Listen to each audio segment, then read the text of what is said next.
That took a hot minute today. I was like, is it working? Good morning. Good morning, everybody. Good morning. We're in November already. What happened? It went very, very quickly. Very quickly. As you can see, I'm very bundled up today. I feel like summer and the cold part of fall happened really fast. Like the transition was too quick. So there's a few cute, breezy outfits that I didn't quite get to wear because the moment passed too quickly. I didn't leave the house often enough. So I am learning my lesson. Next year, I will not be home at all from summer through November 1st. I have to go outside every day. Yes.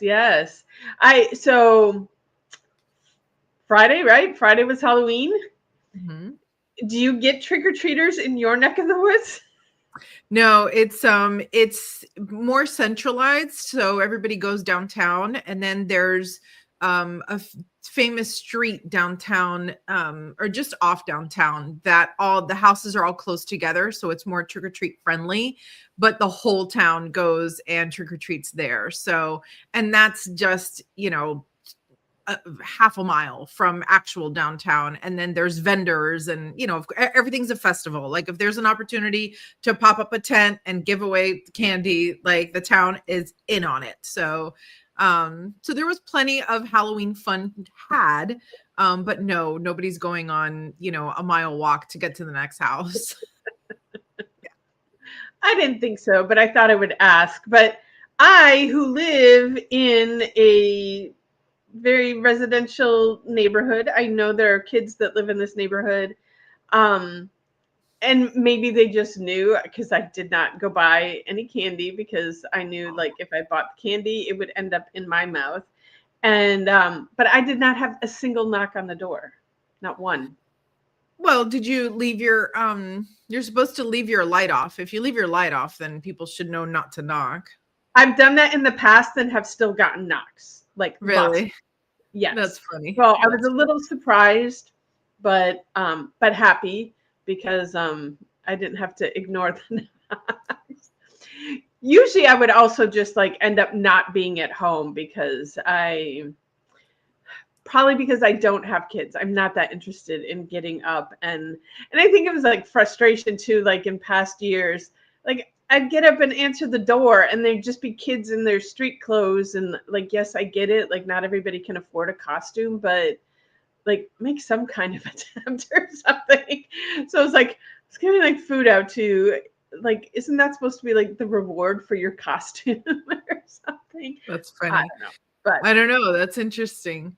I do think that, I don't know, to me, like I loved taking my kids around for Halloween, and I always worried about what candy they were actually getting.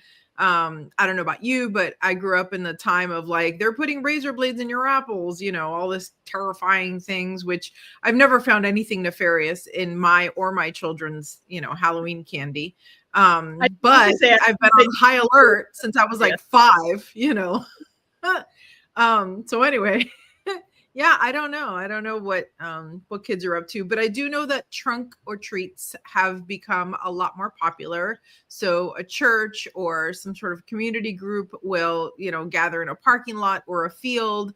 And honestly, as a parent, that's like 1,000 times easier. A lot of our neighborhoods are not walkable.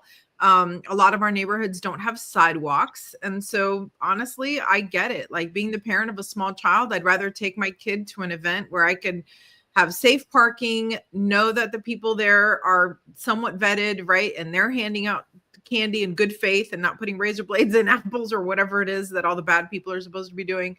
So I get that. I get it. Yeah. Did you do traditional trick-or-treating when you were little? Oh yeah. Yes. Yeah. And we made our costumes, and there was a thing at the elementary school, like a contest for who had the best costume and whatever. And but yeah, I grew up in I will say mid-sized town. Like we considered it a city, but population was around 40 some thousand. Mhm. And which, big city people are like, that's not a city, that's a town. But like for us, a town is like something like that's, 2000, population 2000 or Right. something like Right. that. Yeah, I was But gonna say we're like in that 2000 and below category. So 40,000 already sounds like I'm not going. there you go. So, but like, back then, you knew all of your neighbors, and we were trick or treating through the neighborhood, and so for the most part, we knew the people whose house we were going to their door and who we were getting candy from. So it was considered very safe back then. Um, what it's like in the places I grew up, what it's like today, I have no idea, because nobody I know lives in those places anymore. Well, actually, I do know some people, but I've never had this conversation with them. But my dad's in the country, my brother's in the country, everybody's in the country. So there's no trick or treating there, as far as I know. So what is okay, let me try that again. Take two. What is your favorite Halloween costume that you've ever worn? I like, honestly, not really that into it. Like, a lot of times as a kid, I would go as a clown. I know it's like everybody's got creepy clown stories, but there was a time I collected clowns. My bedroom was decorated in clowns.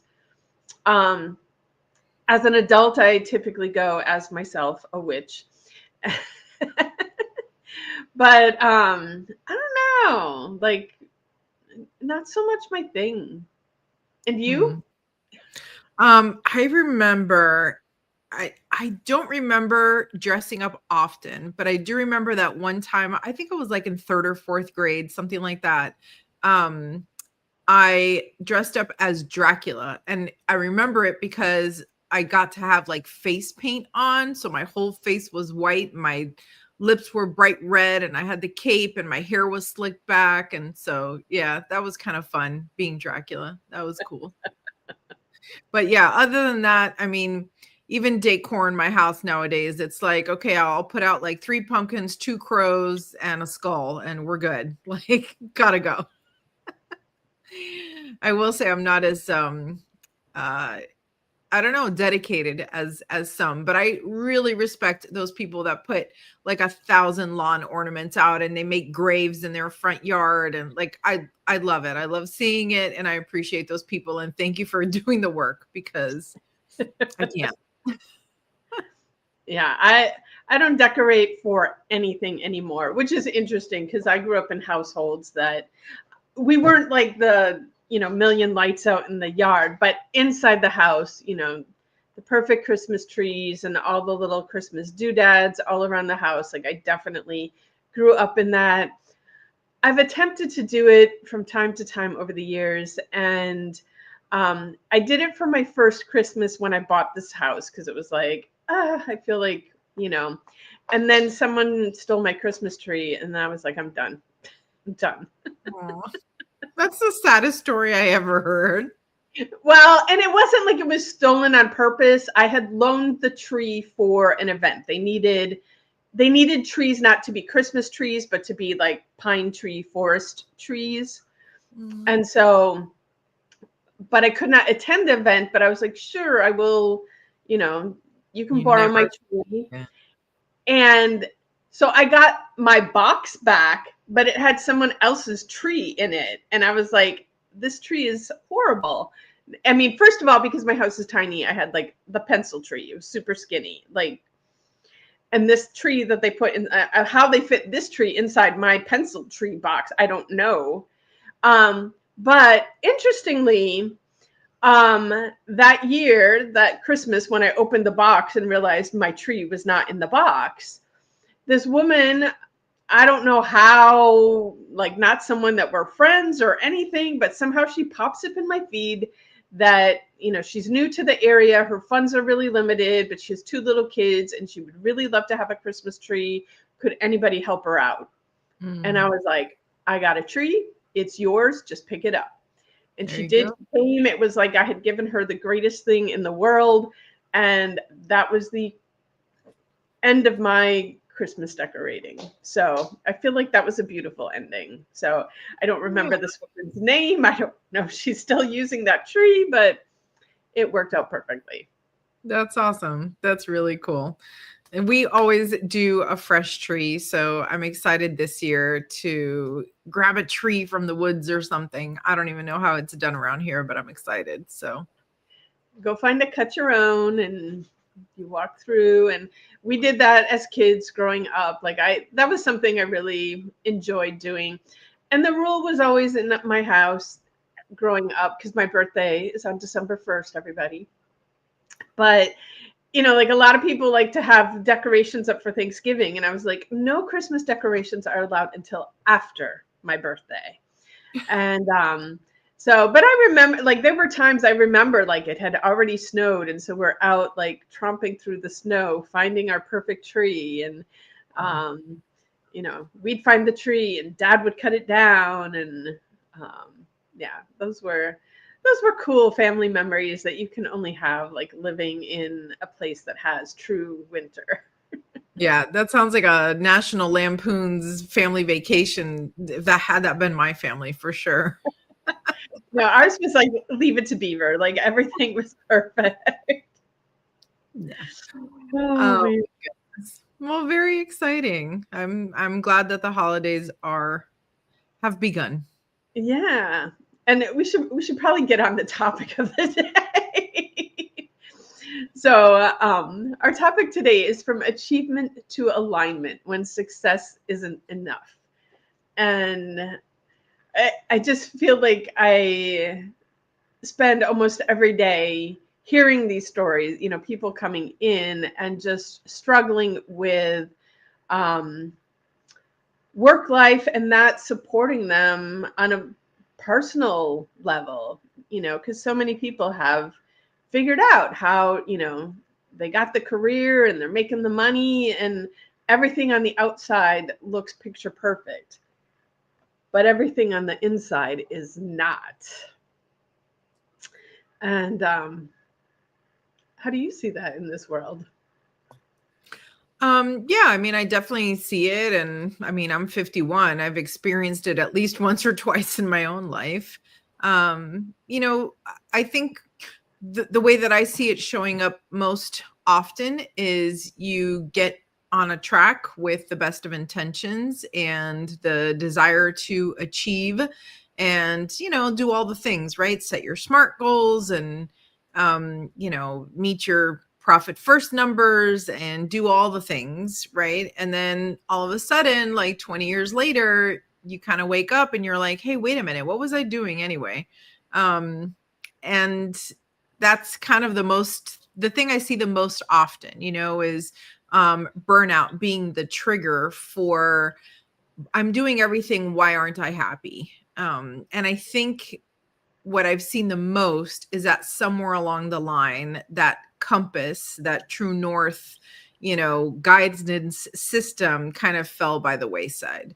And, it's no one's fault. It's just part of that process. When you kind of start that slippery slope of, oh, I'll do my, inner work tomorrow, or I don't have time for this because I need to do that, right? And so we start reprioritizing little by little until you forget what you were doing in the first place, Definitely that's something I've personally experienced. Yeah, it's interesting for me because I feel like um I've always, like, made that piece of space to fill my soul. Um and there were challenges along the way of trying to figure out how how to get rid of the things that didn't align with my soul. And again, taking the biggest steps 2 years ago of releasing that license of physical therapist and that label of physical therapist, and releasing, dealing with insurance companies, and releasing soap notes and those pieces of my professional life that didn't, you know, fill my soul. But I feel like I was always connected and finding those ways to fill my soul. And when I see, you know, so many people, especially coming to private sessions with me, coming to the events, and you know, from the outside, their life looks picture perfect. And then when we sit down and have the conversations and figure out what's going on, it's just like their outside life is not lining up with their inside life. Yeah, inside life. And they're taking some steps, but it's interesting to me when I show them, you know, like what the other possibilities are. It's often met with resistance. Like, I can't do that. I don't have time for that. And, you know, so I think the big question is, how do we get rid of that resistance? Because they know that they want it. And then you show them, like, here are all these possibilities to help you find yourself again, feed your soul, feed your heart. But it's almost like you know, and I use this word all the time, like the programming is so strong that even when you show them the way, they still can't take that first step and go there. I think we all have that to a certain extent, right? You know, I think that the path being laid out before you has never been the answer. And I don't think that you can convince anyone of anything. I think that people have to become sick and tired of their own shit. And at some point, you hit that tipping point where you're like, okay, no matter what it takes, I'm going to now do this next thing. Right. So as a retreat leader and you know, somebody to, you know, that does the things that I do, whether it's photography or the body and soul type stuff, all I can do is really hold that space for that person to reach that themselves, right? Like, I'm an overweight person. I know that diet and exercise is the answer. I get it. I have my own obstacles to it, right? And you could talk to me about it till you're blue in the face. Honestly, it's kind of fucking annoying. Like, I don't want to hear it anymore. You know what I'm saying? So, you know, the way to wealth, we all know the way to wealth. There's 1,000, you know, people around us that have found absolute wealth. And why am I not super wealthy? Because I don't want to be super wealthy, right? And I do, right? But somewhere in me, I don't. So, you know, knowing how to do the thing doesn't make you want to do the thing, right? Like, I know how to run marathons. I don't want to run a marathon right now, right? And maybe what we're seeing is, you know, well, I can't because, right? That statement is a cover. That's, you know, for me it is, right? It was really hard for me to do XYZ, and these are all the obstacles that I see. And because I see them, they are obstacles. Until I stop seeing them as obstacles, they're always going to be there, right? So I don't know that anybody can convince anybody. The best thing I've ever seen is just live your best life and let that be the example. You know, I know that the ways that I have been changed in my life has never been because somebody told me what to do. It has always been because I've seen someone living a life that I thought, man, I want to feel like that. I want to do that, you know, and my own curiosity took me there. Does that make sense? Absolutely. Yeah. You know, as sitting in the seat as a healer, you know, it's like, it is what I do to help people. And so I've definitely like relaxed much more into, you know, people are going to do what they're going to do. And I can just plant seeds and water them. But ultimately it's up to the seed to grow. Like, I can't force the seed to grow. But, you know, when you're in that position of healer, I think in the past I would take it really personal when people would come to me for help and then not take the help and just keep going and doing what they were doing and keep complaining about it. And now I'm just like, it's their path. So you come to me, I share what I got, and you can take it or you can leave it, and it's all good. Yeah.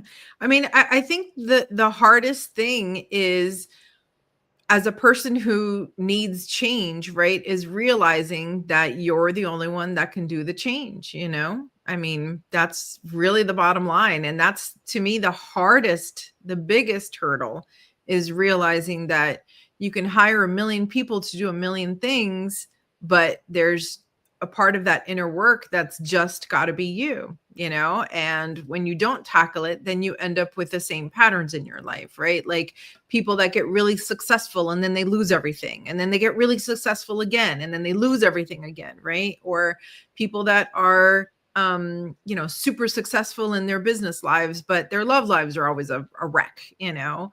Or they're super passionate in their love lives, but their children are a hot mess, you know, and it's the same pattern, right? So until you break up that pattern, until you really look deep into it and figure it out, it keeps showing up, you know?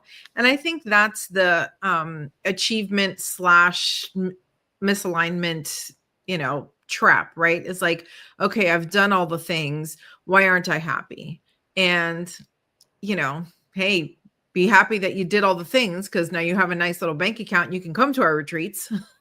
But you still got to come. Like, you still got to do the thing. You know what I mean? You got to show up and do the thing. And yeah, I've seen that time and time with clients who, you know, I tell the story about the billionaire client that I had. You know, he was referred to me by another practitioner, and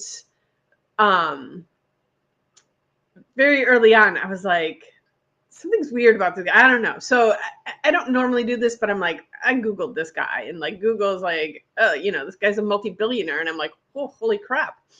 And, you know, he came to me for a bunch of sessions because he could. It was easy. He had all the money in the world to do whatever he wanted. But it then became obvious that he thought, like, just by paying me, that I would do the work for him. And it's like, you could pay me all your $1 billion if you want it. I can't heal you. Only you can heal you. And here I'm like showing you the way. And, you know, and the saddest thing was, like, this guy had zero happiness in his life. You have all the money in the world, but you're not happy. And, you know, it's like, if this isn't like the biggest example of money can't buy you happiness, then I don't know what is. But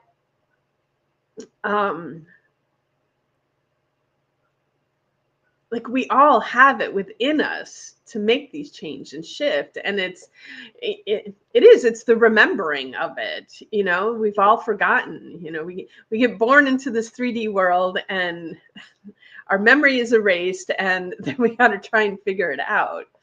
And we get so distracted by the programming that's out there, and that success looks like a lot of money in your bank account and a beautiful house and a beautiful family, and, you know, all these trips and this clothes and that watch. And,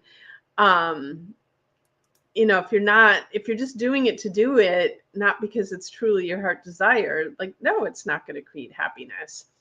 And tuning back into our true self and listening to our intuition. And that's been a big topic lately is, you know, so many people, it's like they knew they were going down the wrong path, and they did everything to convince themselves that they weren't.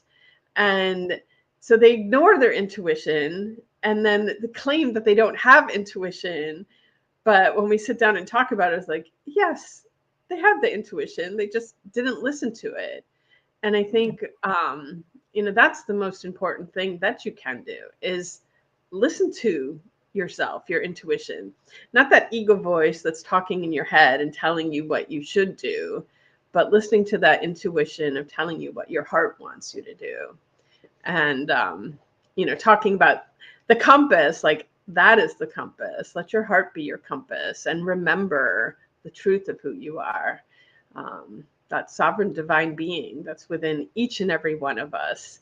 And yeah, choosing things like coming to a cacao ceremony, coming to a chakra balancing, having an amazing photo shoot with Graciela Laurent, um, and coming to our retreats. And I do have to share with you, we had a sound event on a Sunday, and I overheard someone saying, the retreats that Julietta and Graciela do are the real deal. They're not just fluff and what, but it's the real deal, and it's about real transformation. And I think sometimes too, when it comes time to make that shift, um, diving into a retreat, a multiple day event where you really get to disconnect from the rest of the world and tune in, like that can be one of those things that really helps shift you out of the programming and get you started on following your compass and finding true joy in your life. I think we need to also address fear and being uncomfortable. I think those are two really big components to everything that we're talking about. And again, speaking from personal experience and personal observations, the only thing that's ever gotten in my way is me.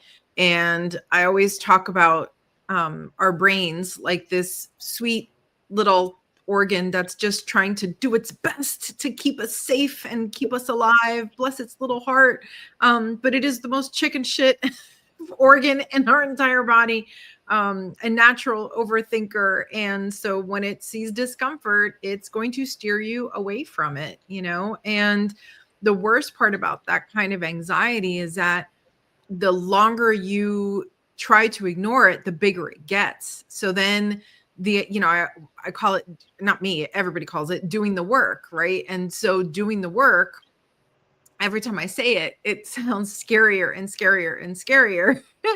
And eventually you'll be paralyzed. And like I said, 20 years of your life will have passed doing the thing that you never even wanted to do in the first place, but you're just doing it because you're there and because there's no fear going down that path, you know?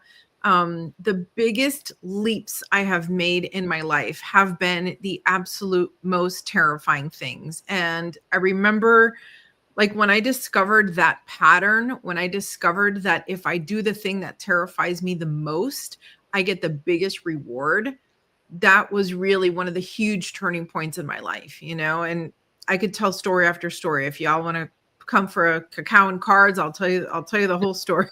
But you know, the most exciting, the most wonderful, the most opening, the most aligned experiences I've ever had have been the experience that have absolutely terrified the shit out of me.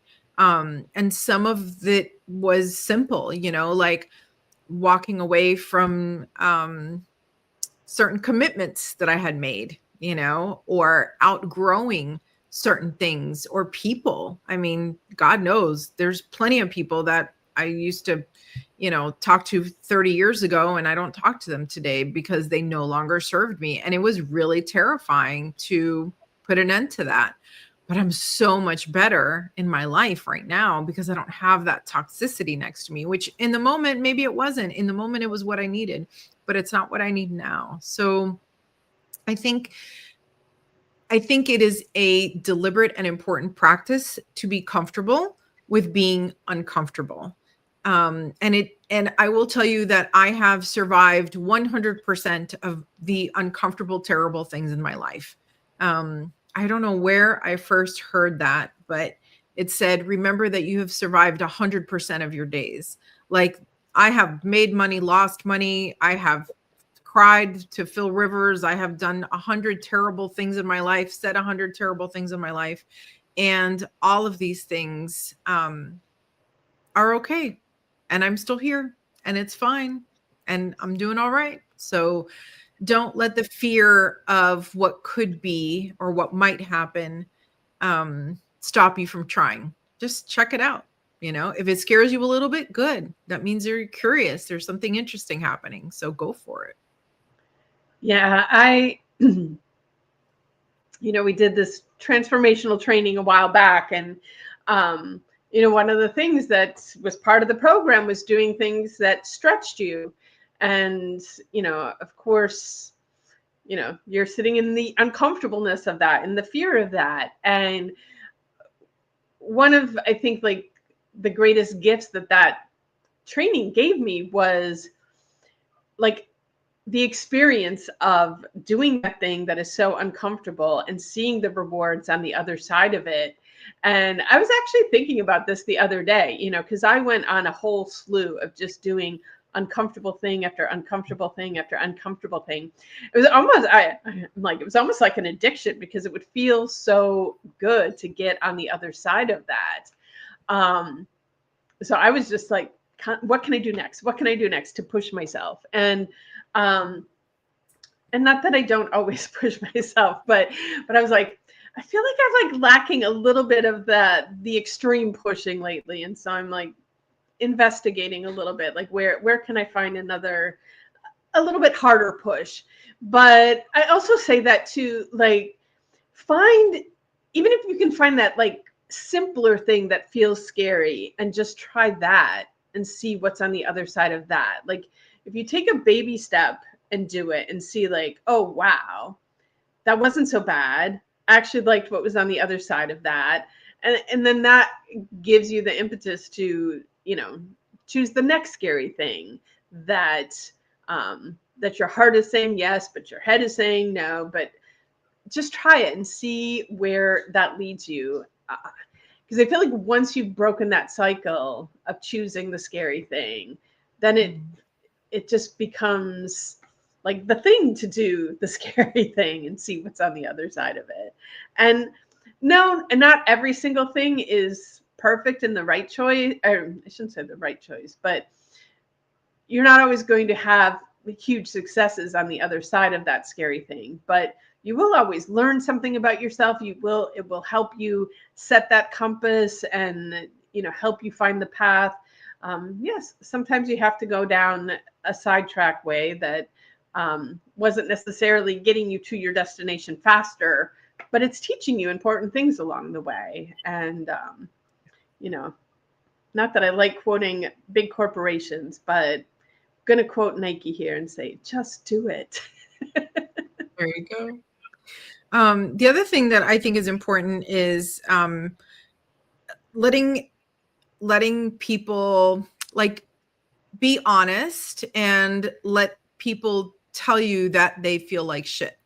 One of the things that I see so often as I'm in a group of women and everybody's, putting on their best face and they're so wonderful and everything is so great.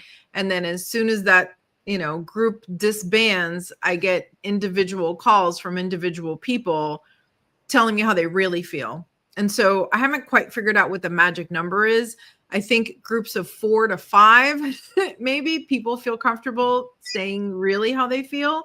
More than that, people don't want to say how they feel. And so as someone who needs to be heard, I would say find the size, find a group that feels good to you to like say the thing that you don't want to say, right?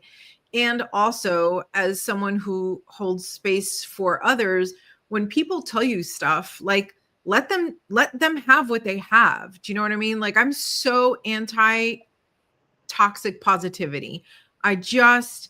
It's a trigger for me. It grinds me into the fucking ground when I say I feel bad and someone says it's okay. And I'm like, no, it's not.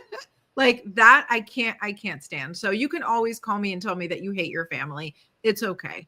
One of the most freeing experiences I had, I'll never forget this. I had just had the twins and there was, I had a hairdresser and she had twins and her twins were a year ahead of mine. So she had 1 year experience more than me. And she was like, how are you? And I was like, great. We're in a salon. Love my babies. And she leans over in my ear and she whispers and she goes, it's a fucking nightmare, isn't it? And I was like, oh my God, yes. Like I haven't taken a shower in 3 days and I can't breathe and I'm so tired. And honestly, that is like a baby version of doing the work, like just being honest enough to say, man, I feel like shit today. Like this is not a good day. My body doesn't feel good. Like seeing it, recognizing it, calling it out. And honestly, sometimes just saying it out loud to somebody that's willing to hear it and let you sit in that yucky feeling is enough. You know, sometimes that's enough to say, okay, whew, let me get my courage back up and go back out there and do it again. You know, so find your tribe, you know, and if you don't have a tribe, bro, we're your tribe. Like, we're the tribe. Literally call me. Like, it's free. I should be charging $20,000 for all the free, you know, therapy sessions that we do. But it's my pleasure. It is my joy. And I will tell you that, you know, and I'm sure you have this same experience. The more people walk in the door saying the same things, the more I say to myself, man, I wish y'all would just talk to each other. Like, you guys need to know that we're not alone, you know? And that's how, and I've said this before on the show, but that's how speakeasy nights started at the studio, and, you know, the classes and all the things that we did and all the retreats is like, you know, individually, we have all of these people that are saying the exact same thing. If you all would just get in the same room together, first and foremost, you would see that you're not alone. Second, and maybe this should be first, it is not shameful to feel the way that you feel, right? It is not shameful to have a really bad month in your business, or to be going through a phase where you hate your husband, or you can't stand the sound of your children even laughing, right? Because you just feel so prickly and you know, you're going through stuff. So anyway, I know I'm on my what's it called, soapbox, but yeah, it's just so important, you know? So like I said, you know, even our retreats are intimate. We really, you know, I think the biggest group we've ever assembled has been maybe like 20 plus people. But there's such sacredness, and there's such respect, and there's such confidentiality and all of these things. And everybody just feels so amazing to just come and talk, you know? So anyway, be honest, hold space for others, and hold space for yourself. Allow yourself. Yeah. And you know, everything that you were saying is exactly why community is such a pillar of Body and Soul Ministries. And you know, I go to other events out there because I don't, you know, when you're sitting in the leader seat 90% of the time, like sometimes you need to sit in the passenger seat and just receive. But one thing I has become very aware in my consciousness here is that a lot of the events that are out there in the world, it's just like you go up, you show up, you receive whatever the event is offering, but there's no connection there. There's no community there.